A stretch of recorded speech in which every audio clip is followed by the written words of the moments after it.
So I'm the agent. So, hello, this is Tim, the real estate agent. Hello. What's your offer? About 150, bit under maybe. 150? Are you crazy? What's wrong with you? So you said a little bit, but it's actually a lot. Yeah. Yes, that's not a little bit, that's a lot. So maybe what you'd say is, since it is quite a bit, because he's listed at, what is he listed at, 214, 215? Yeah. And you want to be at 150, so you're way under. So then what you want to do is you want to prep them that you're way under. So then you want to say, yeah, we're interested in this property, but we're quite a bit below where you're listed. But I still wanted to call and I still wanted to talk to you about it. You know, maybe you could tell me what's going on. Does the seller have a lot of room to come down?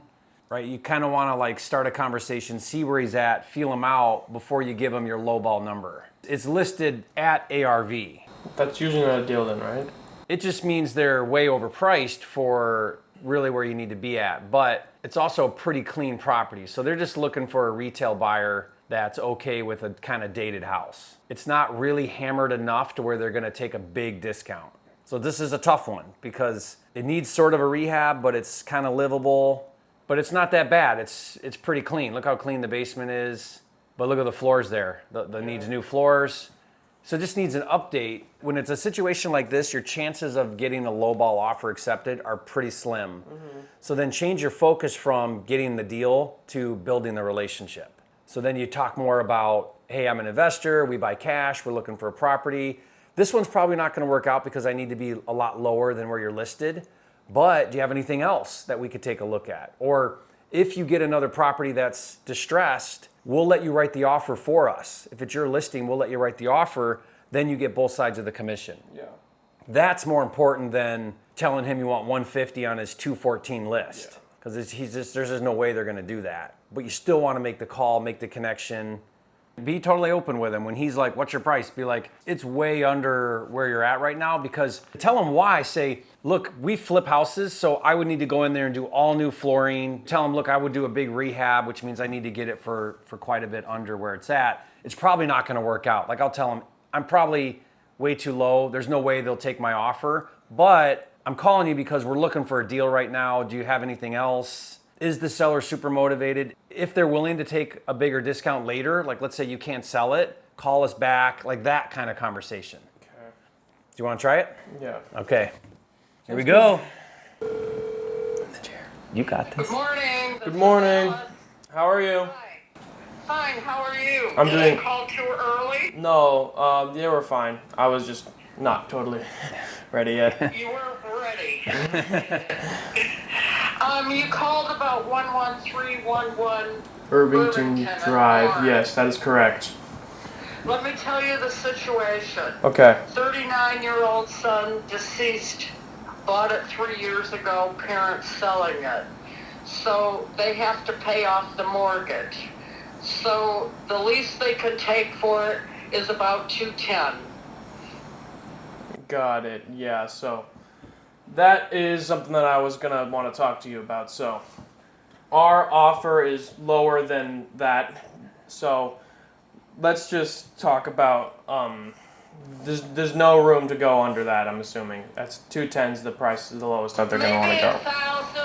Maybe 1,000, but they have to pay off the mortgage and costs. Okay. And so, you know, the work that needs to be done, their kitchen and bathrooms are updated. All the appliances go with it. What needs to be done is the flooring. On the entry level, everything under carpet is hardwood. Yeah. It needs to be refinished. On the upstairs, where there is a bathroom and 2 bedrooms, carpet, not hardwood.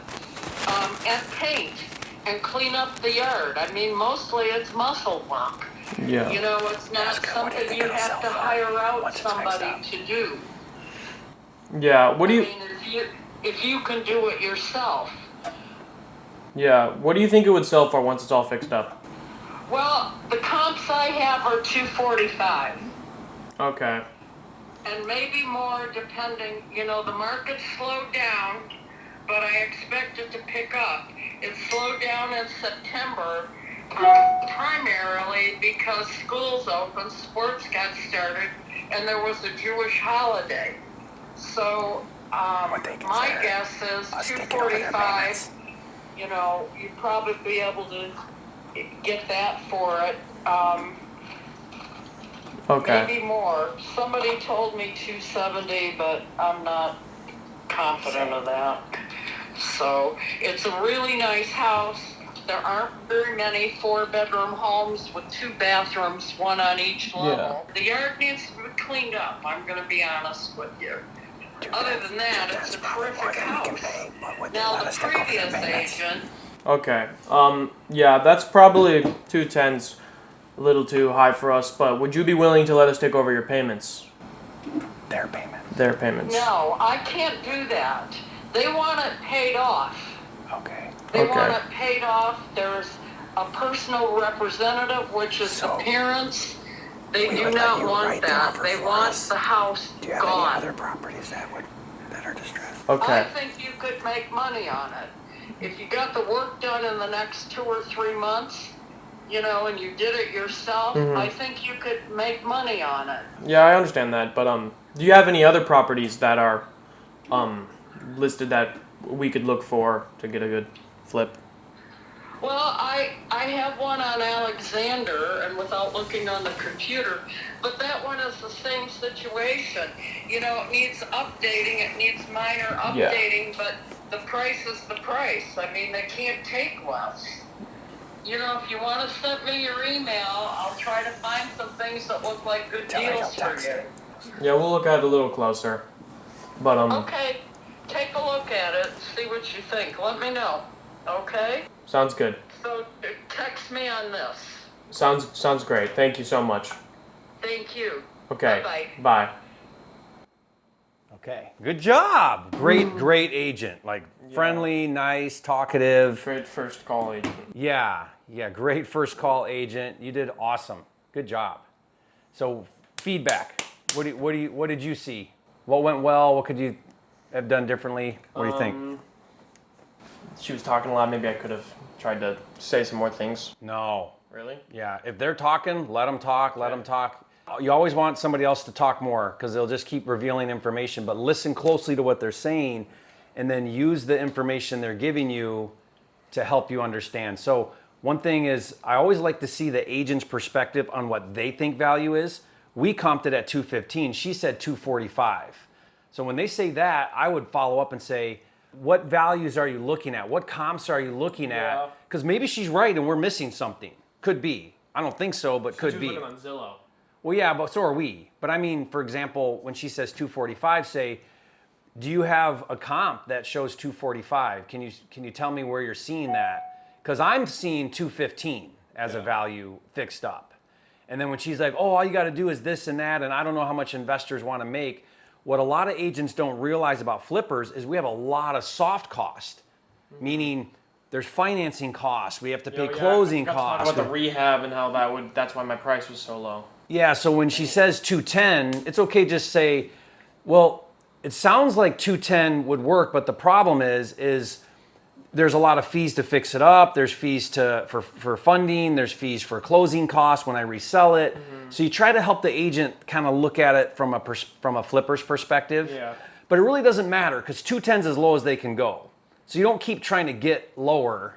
That doesn't solve anything because they owe too much. And you did the right thing by, hey, can we take over their payments? She said no because they need the money to buy something else. So that means we can't do a creative finance deal. Okay. So then just be like, okay, well, we'll take a closer look.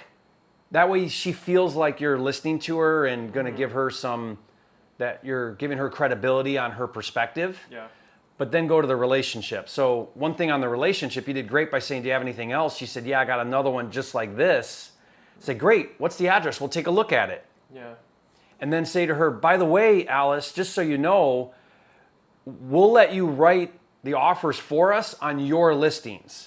She said, I'll send you some deals, I think. That means she's going to be a buyer's agent and send us other stuff on the MLS. We don't want that because we can find those ourselves and we go directly to the listing agent. Yeah. Remember double dip?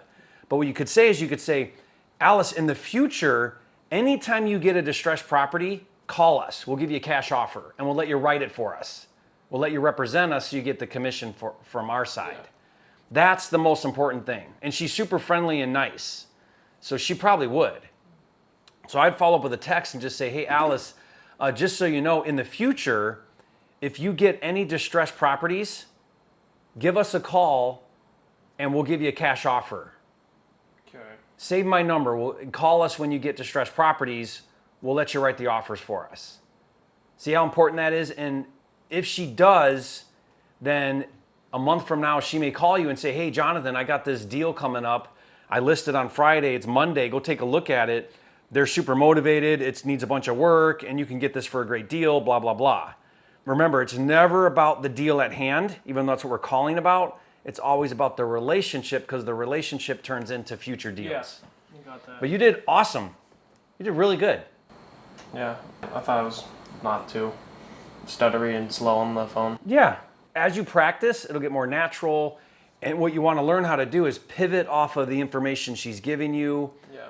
But again, don't cut her off. Let her talk. Okay. She came right out and said they can't go lower than 210. I love that, because now we're not guessing where they really at. And Game.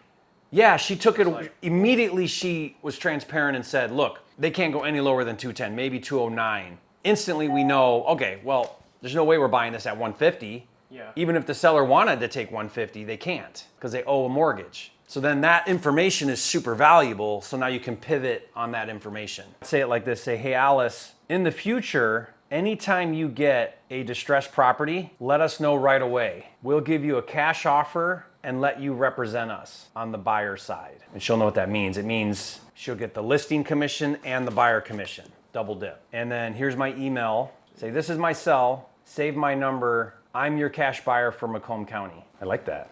I just thought of that. That's a really great thing, because hopefully she'll save it as that. And then what you should do is save her number, since she's friendly and open to that. Save her number in your Flipster contacts. Yeah. As like investor-friendly agent. And then once a week, email her and say, hey, Alice, it's Jonathan, just checking in. You got any deals coming up? You got any listings I can make offers on, you know? And stay in contact with her. Awesome, dude. You crushed it. So